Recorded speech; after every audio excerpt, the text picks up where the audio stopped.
ഇന്നത്തെ റെസിപ്പിയിൽ fried rice തയ്യാറാക്കാം. അതിനായി 1.5 ഗ്ലാസ് ബിരിയാണി റൈസ് ഞാനിവിടെ എടുത്ത് വെച്ചിട്ടുണ്ട്. അത് നന്നായിട്ട് കഴുകി വയ്ക്കുക.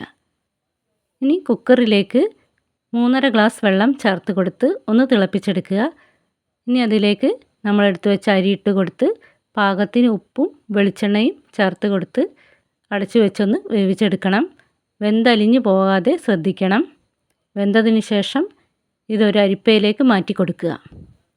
കുറച്ച് തണുത്ത വെള്ളം ഇതിൻ്റെ മുകളിലൂടെ ഒഴിച്ചു കൊടുക്കണം. കൂടുതൽ വെന്ത് പോകാതിരിക്കാനാണ് ഇങ്ങനെ ചെയ്യുന്നത്. ഇനി കുക്കറിലേക്ക് കുറച്ച് വെളിച്ചെണ്ണയും നെയ്യും ചേർത്ത് 1/4 ടീസ്പൂൺ വെളുത്തുള്ളി ചതച്ചത് ഇട്ട് കൊടുക്കുക. ഇനി വലിയ ഉള്ളിയുടെ പകുതി എടുത്ത് അരിഞ്ഞതിൽ ചേർത്ത് കൊടുക്കുക. ഇനി കുറച്ച് ക്യാരറ്റ് അരിഞ്ഞ് ചേർത്ത് കൊടുക്കുക. ഇനി ഇതിലേക്ക് കുറച്ച് ബീൻസ് കൂടി ചേർത്ത് കൊടുക്കുക. അടുത്തതായിട്ട് കഷ്ണം ക്യാപ്സിക്കം ചേർത്ത് കൊടുക്കണം. ഇനി കുറച്ച് കാബേജ് അരിഞ്ഞത് കൂടി ചേർത്ത് കൊടുക്കുക.